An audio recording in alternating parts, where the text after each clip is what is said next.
interpersonal. Di sini ada beberapa jenis kelompok.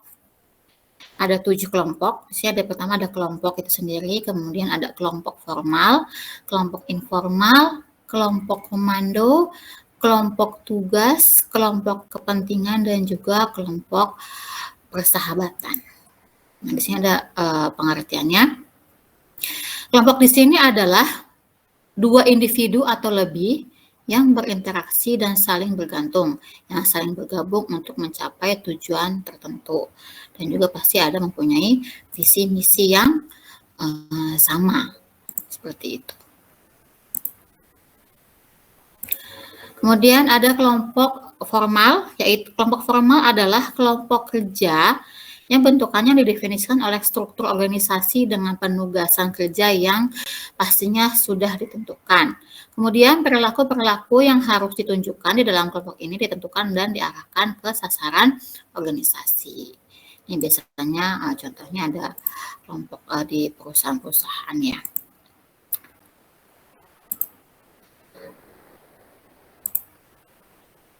Kemudian ada kelompok informal, yaitu kelompok yang tidak terstruktur dan tidak ditentukan oleh organisasi dan terjadi karena respon terhadap kebutuhan akan hubungan sosial.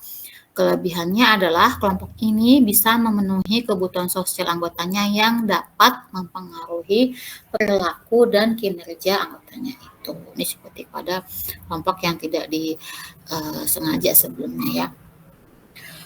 Kemudian ada kelompok komando, yaitu kelompok yang terdiri dari individu-individu yang melapor langsung kepada manajer tertentu, atau dengan kata lain kelompok komando adalah manajer dan semua bawahannya. Bisa jadi diartikan kelompok komando ini merupakan kelompok di dalam kelompok yang besar gitu ya. Masih banyak yang masuk.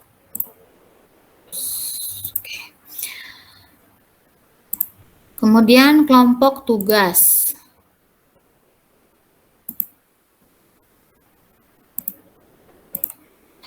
Kelompok tugas adalah orang-orang yang secara bersama-sama menyelesaikan suatu tugas atau proyek tertentu. Kemudian adanya kelompok kepentingan, yaitu orang-orang yang bekerja sama untuk mencapai tujuan khusus dan yang menjadi perhatian masing-masing orang. Kemudian ada kelompok persahabatan, yaitu persekutuan sosial yang sering dikembangkan dari situasi kerja, ditetapkan bersama-sama karena memiliki satu atau lebih karakteristik yang sama. Ini lebih pada misalnya di dalam perusahaan itu biasanya ada kelompok yang bisa nyanyi, misalnya itu membuat kelompok persahabatan, misalnya kelompok paduan suara, seperti itu.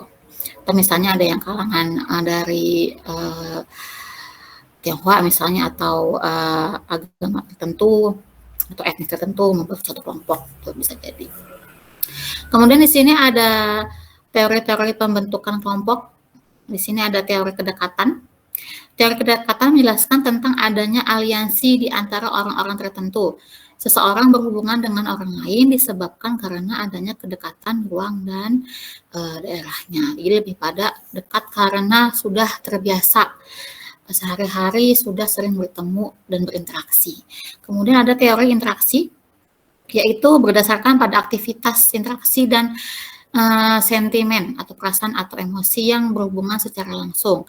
Ketiganya dapat dijelaskan sebagai berikut. Nah, ini lebih sama dengan teori kedekatan. Dan di sini semakin banyak aktivitas seseorang dengan orang lain, semakin beraneka interaksinya dan semakin kuat tumbuhnya sentimen mereka. Kemudian semakin banyak interaksi di antara orang-orang, maka semakin banyak kemungkinan aktivitas dan sentimen yang dikeluarkan kepada orang lain. Kemudian semakin banyak aktivitas dan sentimen yang dikeluarkan pada orang lain dan semakin banyak sentimen orang dipahami oleh orang lain, maka semakin banyak kemungkinan dikeluarkannya aktivitas dan interaksi tertentu. Kemudian adanya teori keseimbangan. Teori keseimbangan menyatakan bahwa seseorang tertarik kepada yang lain didasarkan atas kesamaan sikap. Ya, di sini seperti agama, politik, gaya hidup, perkawinan, pekerjaan, otoritas yang di dalam menanggapi suatu tujuannya. Kemudian ada teori pertukaran. Teori ini ada kesamaan fungsinya dengan teori motivasi dalam bekerja. Teori kedekatan, interaksi, keseimbangan semuanya memainkan peranan di dalam teori ini. Secara praktis, pembentukan kelompok bisa saja terjadi dengan alasan ekonomi, keamanan, atau alasan sosial. Para pekerja umumnya memiliki keinginan afiliasi kepada pihak lain. Jadi antara bisa jadi gabungan dari teori kedekatan yang lain. Kemudian karakteristik yang menonjol dari suatu kelompok yang pertama yaitu adanya dua orang, pasti adanya dua orang atau lebih. Kemudian berinteraksi satu dengan yang lain. Komunikasi harus tetap berjalan. Kemudian saling berbagi beberapa tujuan yang sama, kemudian melihat dirinya sebagai suatu kelompok lagi, bukan sebagai individu. Kemudian di sini ada alasan-alasan bergabung ke dalam kelompok.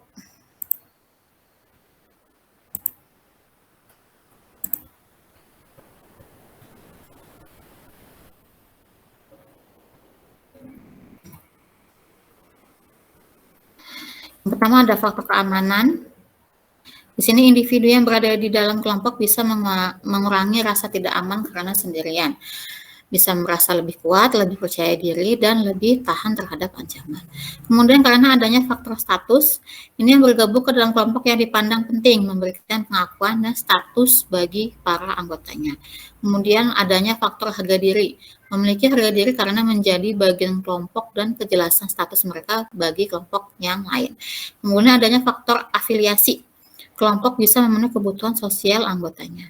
Kemudian adanya faktor kekuasaan, kekuasaan atau kekuatan bisa diraih dengan berada di dalam kelompok yang sulit diperoleh jika sendirian. Kemudian adanya faktor pencapaian sasaran, yaitu untuk mencapai sasaran dan menyelesaikan tugas dibutuhkan lebih dari satu atau dua orang. Ada kebutuhan untuk mengumpulkan bakat, pengetahuan, atau kekuasaan untuk menyelesaikan pekerjaan. Di sini ada tahap-tahap perkembangan kelompok. Yang pertama adanya namanya model 5 tahap. 5 tahap dan model alternatif bagi kelompok-kelompok temporer dengan tenggat waktu. Model pengembangan kelompok 5 tahap sifatnya kelompok sebagai melewati 5 tahap yang jelas. Yang pertama adanya tahap pembentukan. Di sini pada tahap ini dicirikan oleh banyak ketidakpastian mengenai maksud, struktur, dan kepemimpinan kelompok. Kemudian adanya tahap keributan atau storming. Di sini tahap keributan adalah tahap di mana terjadinya banyak konflik di dalam kelompoknya. Biasanya adanya kepentingan atau gesekan-gesekan antara kelompok. Kemudian yang ketiga adanya tahap penormaan atau norming. Di sini adalah tahap di mana berkembang hubungan yang akrab dan kelompok menunjukkan sifat yang kohesif atau saling tertarik. Kemudian adanya tahap pelaksanaan atau performing. Jadi tahap ini adalah berfungsinya struktur dan diterima baik oleh kelompok. Kemudian ada tahap peristirahatan. Di sini ada tahap terakhir dalam pengembangan kelompok pada kelompok sementara, dicirikan oleh perhatian ke penyelesaian aktivitas, bukannya ke kinerja petugas. Kemudian di sini ada mode alternatif. Di sini ada beberapa urutannya. Pertama adanya menentukan arahnya kelompok, kemudian adanya fase inersia, yaitu lemah sampai energi. Jadi pasti di dalam kelompok itu banyak individu-individu atau anggotanya yang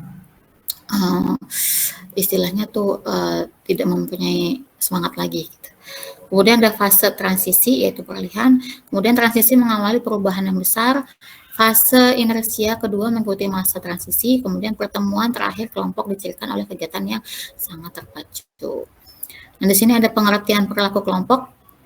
Perilaku kelompok adalah semua kegiatan yang dilakukan dua atau lebih individu yang berinteraksi dan saling mempengaruhi dan saling bergantung untuk menghasilkan prestasi yang positif, baik untuk jangka panjang dan pertumbuhan diri setiap individu. Kemudian di sini ada faktor-faktor kesuksesan kelompok. Faktor-faktor yang menyebabkan suatu kelompok lebih sukses dari kelompok lain adalah pastinya adanya kemampuan anggota kelompok itu sendiri, kemudian ukuran kelompoknya, kemudian tingkat rendah tinggi tingkat tinggi dan rendahnya konflik. Kemudian adanya tekanan internal pada anggota untuk menyesuaikan diri pada norma kelompok. Setiap kelompok kerja dipengaruhi oleh kondisi eksternal dan juga kondisi internalnya. Nah, di sini ada fakta-fakta khusus kelompok lanjutannya. Di sini ada kondisi eksternal pada kelompok. Jadi di sini semua kelompok kerja dipengaruhi oleh kondisi eksternal yang dipaksakan dari luar. Kondisi eksternal ini mencakup yang pertama strategi keseluruhan organisasi, kemudian adanya struktur wewenang, peraturan formal, sumber daya, proses seleksi karyawan, evaluasi kinerja, dan sistem imbalan, ini budaya dan tataran kerja fisik. Kemudian di sini ada strategi-strateginya. Yang pertama adanya strategi organisasi, yaitu strategi keseluruhan organisasi yang meliputi tujuan-tujuan organisasi tersebut dan cara-cara untuk mencapai tujuan yang telah ditentukan oleh manajemen puncak. Kemudian ada struktur otoritas, yang di sini adalah ketentuan mengenai otoritas yang dimiliki oleh setiap bagiannya. Kemudian ada peraturan formal. Di sini organisasi menciptakan aturan, prosedur, kebijakan, dan beragam lain untuk membakukan perilaku karyawan. Kemudian di sini ada sumber daya organisasional. Di sini merupakan sumber daya uang, waktu, bahan mentah, peralatan yang dialokasikan oleh organisasi pada kelompok. Kemudian ada proses seleksi personil. Di sini kriteria tertentu yang digunakan dalam proses merekrut karyawan yang akan menentukan siapa yang akan ditempatkan ke dalam suatu kelompok kerja sesuai dengan keahliannya masing-masing. Kemudian evaluasi kinerja dan sistem ganjaran atau imbalan. Proses melakukan evaluasi terhadap hasil kerja anggota kelompok setelah dievaluasi, maka perlu diteruskan dengan sistem ganjaran atau imbalan dan hasil evaluasi tersebut, gitu ya. Jadi hasil setiap kinerja harus berimbalan, memberikan achievement. Kemudian adanya budaya organisasi, yaitu merupakan standar perilaku untuk karyawan mengenai perilaku yang dapat diterima dengan baik atau yang tidak dapat diterima, seperti cara berpakaian, peraturan organisasi, perilaku jujur, integritas, dan semacamnya. Kemudian adanya tataran fisik kerja. Tataran fisik kerja yang dipaksakan ke kelompok oleh pihak eksternal mempunyai landasan kerja yang penting bagi perilaku kelompok kerja. Kemudian di sini ada sumber daya anggota kelompok. Itu yang pertama ada kemampuan, yaitu adanya hubungan antara kemampuan intelektual dan keterampilan dengan relevansi terhadap tugas terhadap kinerja kelompok. Kemudian adanya karakteristik kepribadian. Di sini adalah adanya hubungan antara karakteristik kepribadian yang positif dalam budaya terhadap produktivitas, semangat, dan kohesifan kelompok. Kemudian di sini ada kepemimpinan formal. Ada beberapa variabel kelompok. Pertama ada kepemimpinan formal. Pemimpin formal harus selalu ada dalam setiap kelompok seperti manajer, kepala satuan tugas, atau ketua komite. Kemudian adanya peran. Peran adalah seperangkat pola perilaku yang diharapkan dari seseorang yang menduduki posisi tertentu dalam unit sosial tertentu. Nah, kemudian di sini ada kelompok-kelompok memperlakukan persyaratan peran berdasarkan individu seperti adanya identitas peran, ada persepsi peran, ada pengharapan peran, ada konflik peran. Kemudian di sini ada norma. Norma adalah standar perilaku yang dapat diterima dengan baik dalam suatu kelompok. Kemudian adanya status. Di sini status adalah posisi yang didefinisikan secara sosial yang diberikan kepada kelompok atau anggota oleh orang lain. Nah, status ini ada dua, adanya status dan norma dan juga kesetaraan status. Kemudian ada status dan budaya dan ukuran. Kemudian sini ada komposisi. Komposisi adalah untuk menyelesaikan suatu kegiatan kelompok yang terdiri dari keanekaragaman keterampilan dan pengetahuan masing-masing kelompok. Kemudian ada kepaduan. Kemudian di sini ada sinergi. Kemudian juga ada efek fasilitas sosial. Dan di sini ada pengertian interpersonal. Di sini komunikasi interpersonal adalah proses pertukaran informasi di antara seseorang dengan paling kurang seorang lainnya atau biasanya di antara dua orang yang dapat langsung diketahui balikannya. Kemudian di sini menurut De Vito, Komunikasi interpersonal adalah penyampaian pesan oleh satu orang dan penerimaan pesan oleh orang lain atau sekelompok kecil orang dengan berbagai dampaknya dan dengan peluang untuk memberikan umpan balik yang segera. Nah, di sini ada masih beberapa pengertian interpersonal, bisa kalian baca nanti di rumah. Nah, kemudian di sini ada fungsi interpersonal. Yang pertama, untuk mendapatkan respon atau umpan balik. Kemudian untuk melakukan antisipasi setelah mengevaluasi respon tersebut. Kemudian untuk melakukan kontrol terhadap lingkungan sosial, yaitu kita dapat melakukan modifikasi perilaku orang lain dengan cara persuasi. Nah, kemudian sini seringkali komunikan tidak saling memahami maksud pesan atau informasi dalam bicaranya. Hal ini disebabkan beberapa masalah. Yang pertama, adanya masalah dari si komunikator tersebut atau yang memberikan pesan. Yang pertama, yang pertama adalah karena adanya hambatan biologis, kemudian hambatan psikologis, dan juga hambatan dari gender. Kemudian adanya masalah di medianya, media yang ingin disampaikan. Misalnya kalau misalnya kita melakukan media komunikasi yang melakukan email, misalnya yang lain tidak nyampe gitu ya. Nah, di sini pertama karena adanya hambatan teknis, kemudian hambatan geografis, adanya hambatan simbol atau perbedaan bahasa, kemudian adanya hambatan budaya, kemudian hambatan dari komunikator sendiri atau yang menerima pesan yang orang yang menerima pesannya. Di sini pastinya ada hambatan biologis, entah itu komunikatnya yang tuli atau yang tidak konsentrasi, kemudian adanya hambatan psikologis dan juga hambatan gender. Nah, di sini ada ciri-ciri interpersonal. Yang pertama, pihak-pihak yang berkomunikasi mengirim dan menerima pesan secara spontan, baik secara verbal maupun non-verbal. Kemudian adanya keberhasilan komunikasi menjadi tanggung jawab para peserta komunikasi. Kemudian kedekatan hubungan pihak-pihak komunikasi akan tercermin pada jenis-jenis pesan atau respon non-verbal mereka, seperti sentuhan, tatapan mata yang ekspresif, dan jarak fisik yang dekat. Nah, di sini ada tujuan komunikasi interpersonal. Yang pertama, menemukan diri sendiri, kemudian menemukan dunia luar, membentuk dan menjaga hubungan yang penuh arti, kemudian berubah sikap dan tingkah laku, kemudian untuk bermain dan kesenangan. Nah, di sini ada efektivitas komunikasi interpersonal. Nanti bisa kalian baca untuk yang selanjutnya ya.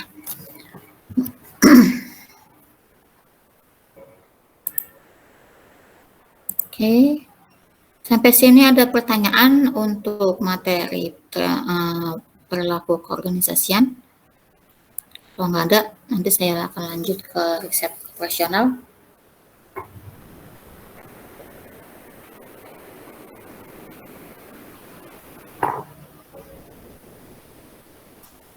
Ada pertanyaan? Oke, kalau nggak ada pertanyaan, saya mau lanjut ke materi riset operasional. Untuk riset operasional ini materinya masih sama, yaitu linear programming, hanya kasusnya saja yang berbeda. Kalau kemarin kasusnya adalah maksimisasi atau bagaimana cara alternatif untuk mencapai maksimum laba yang tinggi. Nah, kalau ini nanti adalah kita cari minimum biaya yang akan kita keluarkan untuk memproduksi suatu produk gitu ya. Jadi ini sama caranya kayak minggu lalu, nanti bedanya hanya di daerah penyelesaian.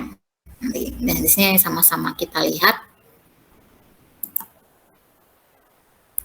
Di sini ada contohnya, yaitu perusahaan makanan Royal merencanakan untuk membuat 2 jenis makanan, yaitu Royal Bee dan Royal Jelly. Kedua jenis makanan tersebut mengandung vitamin dan juga protein. Royal Bee paling sedikit diproduksi 2 unit dan Royal Jelly paling sedikit diproduksi 1 unit. Biaya per unit Biaya per unit untuk Royal Bee sebesar 100.000 dan Royal Jelly sebesar Rp80.000. Nah, di sini ada tabel. Ya, ada tabel. Jadi di sini ada bahan-bahannya, yaitu ada vitamin, protein, dan juga kebutuhan produksinya. Kemudian di sini untuk vitamin membutuhkan Royal Bee-nya 2, jelly-nya 1, minimum kebutuhannya 8. Kemudian untuk protein di sini ada Royal Bee-nya dibutuhkan 2, jelly-nya 3, minimum kebutuhannya 12. Kemudian di sini ada kebutuhan produksinya untuk Royal Bee 2, kemudian jelly-nya 1. Nah, pertanyaannya bagaimana menentukan kombinasi kedua jenis makanan agar meminimumkan biaya produksi. Gitu ya. Nah, di sini sama langkah-langkahnya kayak yang maksimum. Yang pertama adalah kita tentukan variabelnya. Di sini variabelnya adalah tadi yang pertama ada X1-nya Royal Bee dan juga X2-nya Royal Jelly ya. Ingat tadi kan yang mau diproduksi adalah Royal Bee dan Royal Jelly. Jadi di sini variabelnya X1 Royal Bee, X2-nya Royal Jelly. Nah, fungsi tujuannya apa? Tadi kan untuk meminimumkan biaya. Tadi di situ di soal biayanya di sini untuk Royal Bee 100 dan Royal Jelly 80.000. Nah, di sini kita sederhanakan dulu. Nah, di sini kemarin kalau kemarin Z maksimum itu Z max. Nah, di sini untuk minimum kita gunakan Z min. Z min sama dengan 100 X1 ditambah 80 X2. Nah, kemudian kita tentukan fungsi kendala atau fungsi batasan. Ini kita lihat di tabel yang ini ya. Kita lihat di tabel. Nah, di sini tabel pertama yaitu untuk vitamin 2 dan 1, kemudian kebutuhannya 8. Protein 2, 3, kemudian 12. Nah, ini kebutuhan produksinya masing-masing untuk Royal Bee 2, jelly-nya 1. Nah, di sini kita masukkan seperti ini vitamin 2X1 ditambah X2 lebih dari 8, kemudian 2X1 ditambah 3X2 lebih dari 12. Sebenarnya kalau yang maksimum kan kurang dari ya. Tandanya kalau misalnya untuk minimum berarti lebih dari. Kemudian di sini ada X1-nya 2, kemudian X2-nya adalah 1. Ini lihat dari mana? Lihat dari tabelnya, disalin lagi. Seperti itu. Kemudian sama, kemudian langkah selanjutnya adalah membuat grafik. Nah, grafik yang pertama dari kendala yang pertama yaitu 2X1 ditambah X2 sama dengan 8. Nah, ini sama nih ya. Jika X1-nya 0, X2-nya berarti 8 gitu ya. 8 dibagi 1, 8. Kemudian jika X2-nya 0, berarti 8 dibagi 2, yaitu 4. Kemudian kendala yang kedua, 2X1 ditambah 3X2 sama dengan 12. Nah, sama. Jika X1-nya 0, maka X2-nya adalah 12 dibagi 3, 4. Nah, kemudian jika X2-nya 0, maka 12 dibagi 2 sama dengan 6. Kemudian yang tadi ini X1 sama dengan 2, X2 sama dengan 1.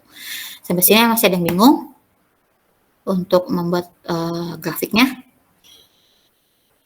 Pakai semua ya. Kemudian, nah, dari yang tadi kita sudah tentukan, kita buat grafiknya. Seperti ini ya. Tadi ini di sini ada grafik yang untuk kendala 1, 2, 3, dan 4. Nah, sudah kita buat grafik semuanya. Kemudian perbedaannya adalah apabila kemarin yang maksimum itu kita cari daerah penyelesaiannya yang menemukan titiknya paling banyak dan terdekat dengan titik origin, ini kebalikannya dengan yang minimum. Kalau minimum itu kita cari yang terjauh dari titik origin dan titik-titiknya itu paling sedikit. Ya. Nah, di sini yang kita sudah lihat adalah yang paling sedikit yang ini. Yang kalian lihat ada tulisan daerah penyelesaian. Kenapa? Di sini paling sedikit itu hanya 1, A, B, dan C. Dan juga terjauh dari titik origin. Gitu. Ya. Sampai sini ada pertanyaan? Untuk grafiknya? Pertanyaan enggak? Enggak ya? Oke. Sudah ditentukan daerahnya, kemudian kita cari solusi optimal. Ya, kita cari solusi optimal. Nah, di sini.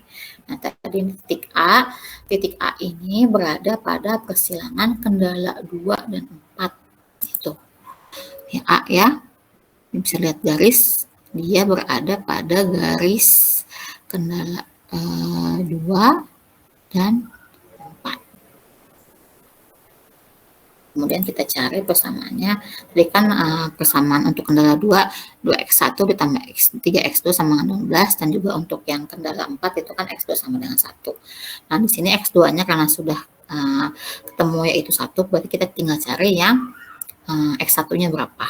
Nah, x1-nya ini kita masukkan, hasilnya 4,5.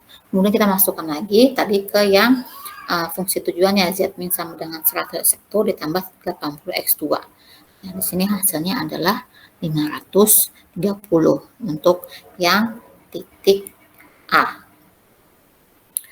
Nah, kemudian yang titik B berada di persilangan kendala 1 dan kedua. Di sini ada 1, yaitu 2x1 tambah x2 sama dengan 8. Untuk kendala 2-nya 2x1 ditambah 3x2 sama dengan 12. Ini kita langsung kurangi aja. Hasilnya adalah ketemunya hasilnya x2-nya 2, kemudian kita cari x1-nya. Kemudian apabila sudah ditemukan x1 dan x2-nya, kita masukkan ke fungsi tujuan, yaitu yang z min sama dengan 100x1 ditambah 80x2. Hasilnya 460. Kemudian ada titik C. Titik C ini berada di persilangan antar kendala 1 dan 3. Nah, di sini tadi kendala 1 itu yaitu 2x1 ditambah x2 sama dengan 8, dan kemudian untuk yang kendala 3-nya tadi kan di soalnya x1 sama dengan 2. Dan di sini x1-nya sudah ketemu yaitu 2, berarti kita tinggal cari x2-nya. Nah, x2-nya sudah ketemu yaitu 4. Kita masukkan lagi ke fungsi tujuan, yaitu z min sama dengan 100x1 ditambah 80x2, hasilnya 520. Nah, kemudian di antara tadi titik A 530, titik B 460, titik C 520, dari titik-titik tersebut yang nilainya paling kecil adalah titik B, yang dia yang minimum ya. Di sini 460.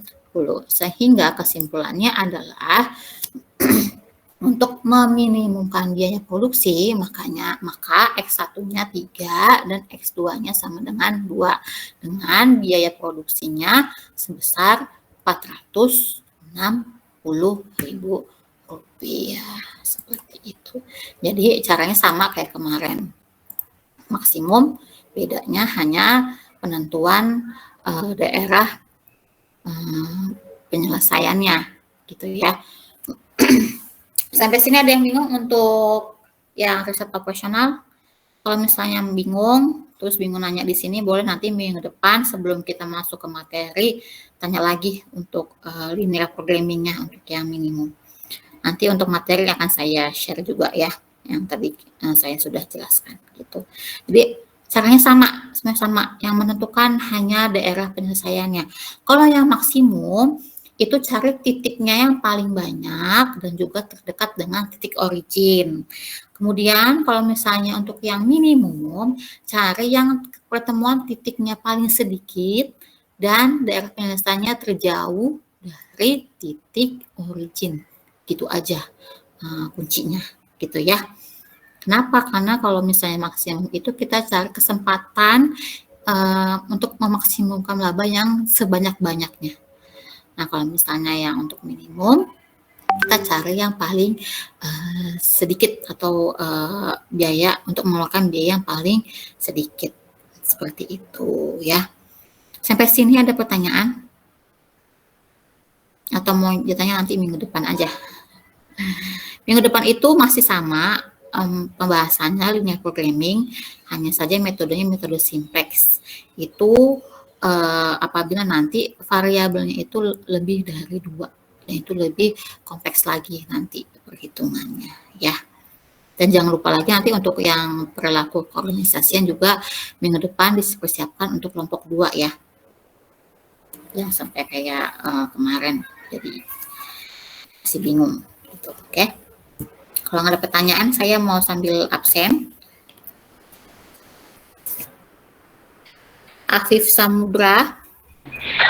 Hadir, Bu. Aldrin. Hadir, Bu. Alexander. Halo. Alfian. Hadir, Bu. Alif. Hadir, Bu. Anna Ulia. Hadir, Bu. Andika Raffi. Hadir, Bu. Anissa Dwi.